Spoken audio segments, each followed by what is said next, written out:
In recent months, the Heritage Foundation has emerged as a formidable force in American politics, particularly with its controversial Project Esther aimed at dismantling pro-Palestinian activism in the United States.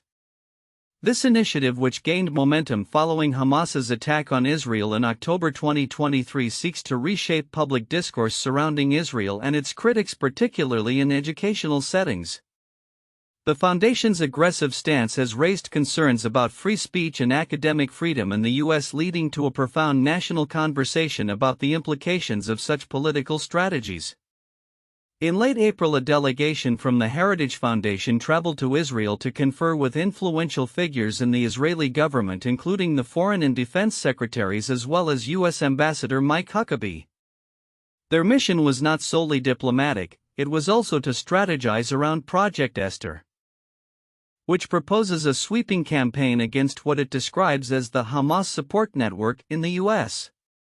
The project's architects argue that it is a necessary response to rising anti-Semitism, but critics contend it conflates legitimate criticism of Israeli policy with support for terrorism.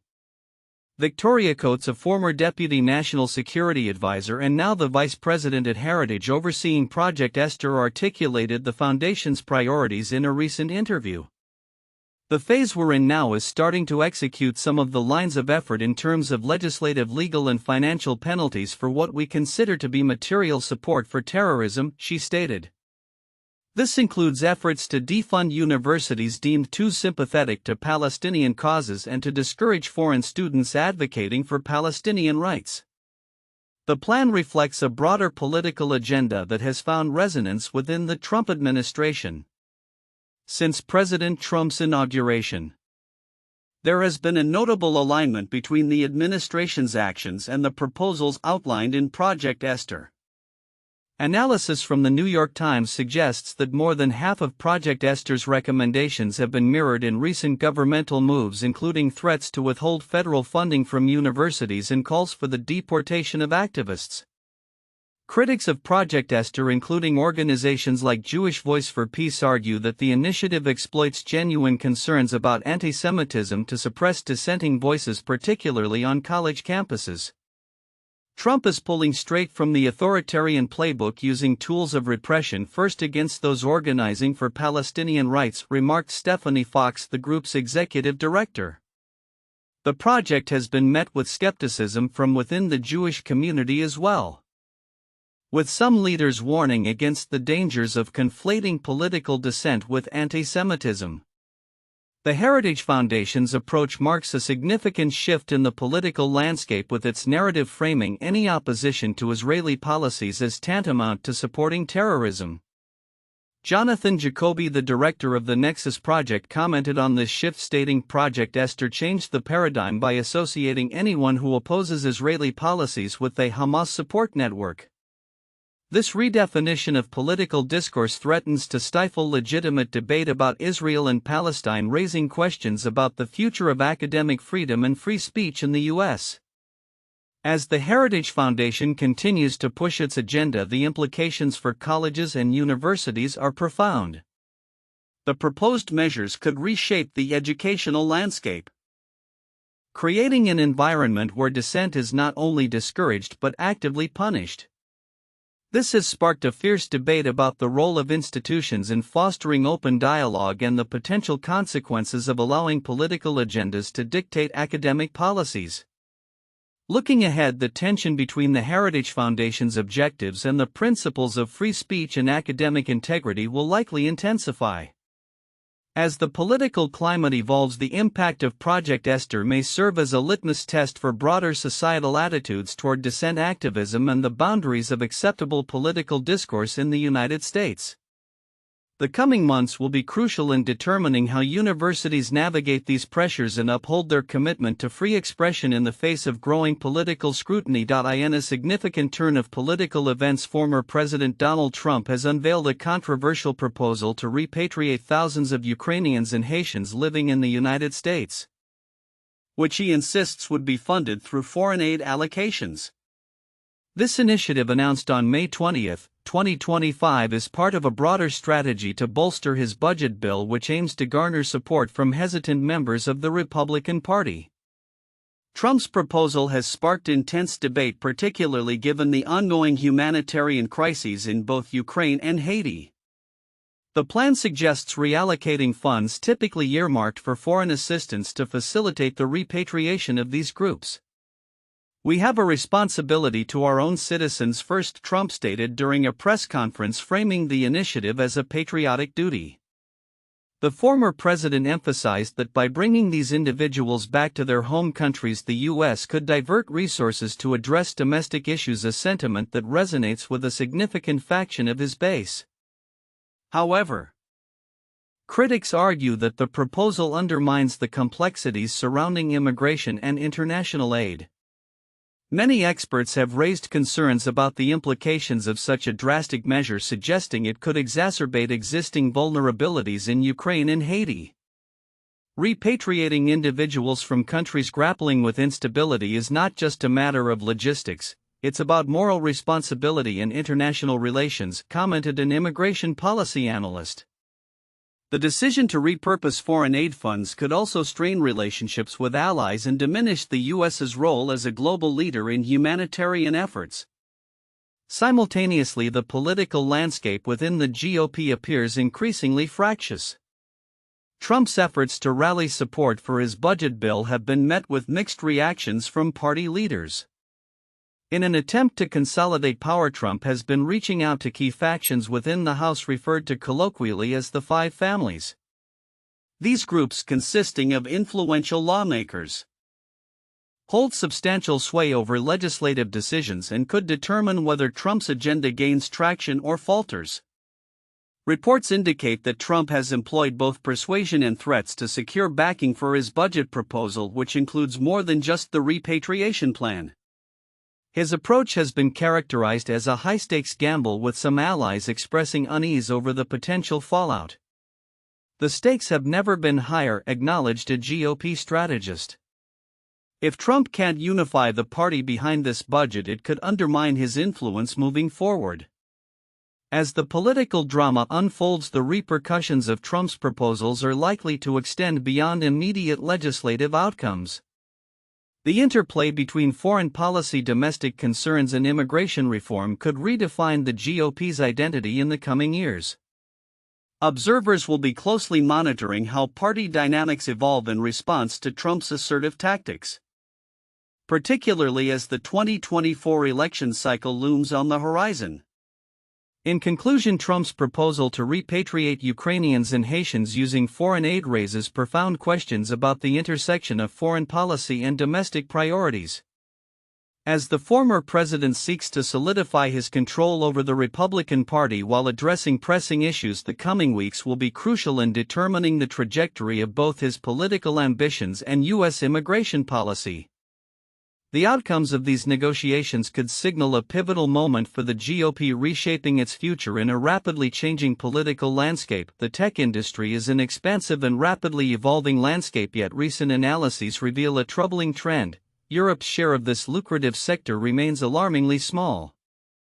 According to a report by the Wall Street Journal, as of May 2025, Europe continues to lag behind other regions, particularly the United States and Asia, in fostering a robust technology ecosystem. This disparity raises critical questions about the continent's future in an increasingly digital world. The data is stark.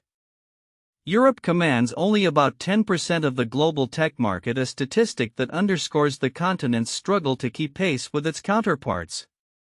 As tech giants like Silicon Valley firms continue to dominate the scene, European startups often find themselves at a disadvantage due to a combination of regulatory hurdles, funding challenges, and a less vibrant risk-taking culture. Experts argue that this stagnation could hinder Europe's economic growth and innovation potential in the coming years. In a related development, Elon Musk has announced plans to reduce his political spending, potentially signaling a shift in how tech leaders engage with political entities. Musk's decision comes in the wake of growing scrutiny over the influence of tech executives in political spheres. As he refocuses his efforts on core business initiatives, this move could reflect a broader trend among tech leaders who are re-evaluating their roles in political advocacy. I want to ensure that our resources are directed toward innovation and development rather than political maneuvering, Musk stated during a recent interview. His pivot may also indicate a desire to mitigate potential backlash from the public and stakeholders alike as the intersection of technology and politics becomes increasingly contentious. Concurrently, the dynamics of tech hubs across the United States are shifting. Austin, Texas, once celebrated as a rising star in the tech world, faces challenges that may diminish its status as a premier tech destination. The Wall Street Journal reports that a combination of rising costs, potential overdevelopment, and competition from other cities could lead to declines in both talent retention and startup growth. Analysts suggest that cities like Miami and Nashville are emerging as attractive alternatives for tech companies looking for more favorable business environments. As Austin's reign wavers, stakeholders are left to ponder how these changes will impact the tech landscape nationwide. Meanwhile, the media sector is also navigating turbulent waters. Senators have recently questioned Sherry Redstone regarding her efforts to reach a settlement between CBS and former President Trump. This inquiry underscores the ongoing complexities of media ownership and political affiliations. As Redstone's dual role in the media and her political connections come under scrutiny, the outcome of these discussions could have far-reaching implications for how media companies operate in politically charged environments, influencing both content and corporate strategy. As Europe grapples with its small share of the tech market and leaders like Musk recalibrate their political engagements, the question remains: what does the future hold for the global tech landscape? With emerging hubs and ongoing regulatory conversations, the next few years will be pivotal. Stakeholders must adapt to these changes, fostering innovation while navigating a complex interplay of politics and commerce. As the world watches, the evolution of these dynamics may very well define the next era of technological advancement. In a significant shift in its trade policy, the European Union (EU) has announced plans to impose a €2 flat fee on low-cost items imported into the bloc, primarily targeting online retailers such as Temu and Shein. This new measure aims to manage the increasing influx of small packages, which has become a pressing challenge for customs officials in the EU's primary logistics hubs.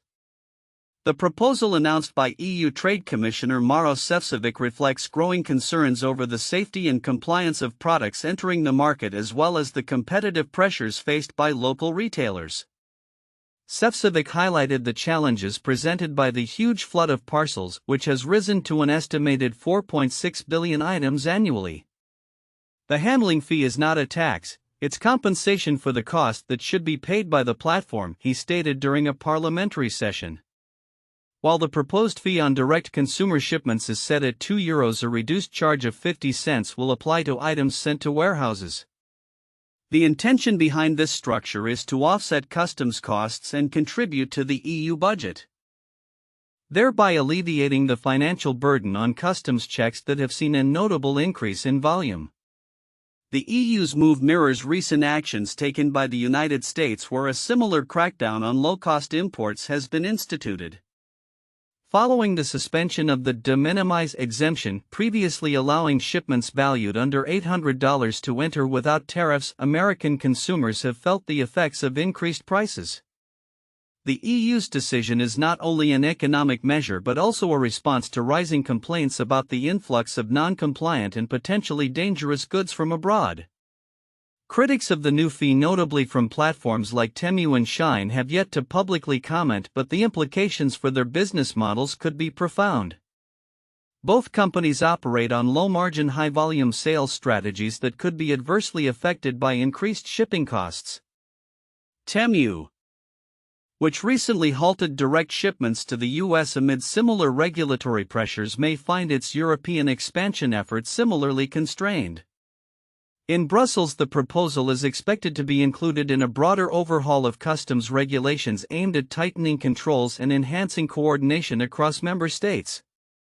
Notably, the EU plans to eliminate its own de minimis exemption for parcels valued under €150, requiring sellers on online platforms to register for value-added tax (VAT) for the first time. This significant regulatory shift will hold online sellers accountable for the quality of goods entering the EU, fundamentally altering the operational landscape for low-cost retailers.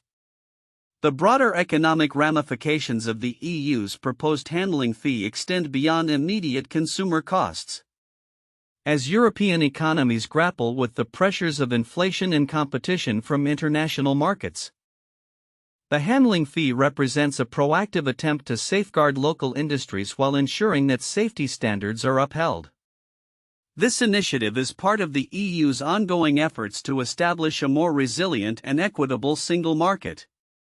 Looking ahead, the success of this regulatory strategy will depend on collaboration among EU member states to ensure consistent enforcement and the effective management of customs resources. As the bloc navigates the complexities of global trade, the outcome of this initiative may also set a precedent for future policies aimed at balancing economic growth with consumer protection and market integrity. The evolving landscape will undoubtedly shape the strategies of low-cost retailers, compelling them to adapt to a new regulatory reality in Europe. Scientists are sounding the alarm on a looming crisis that could reshape human geography as we know it: catastrophic inland migration driven by rising sea levels. A recent study underscores the urgency of this issue, revealing that even if global temperatures rise by just 1.5 degrees Celsius, millions will be forced to abandon coastal areas.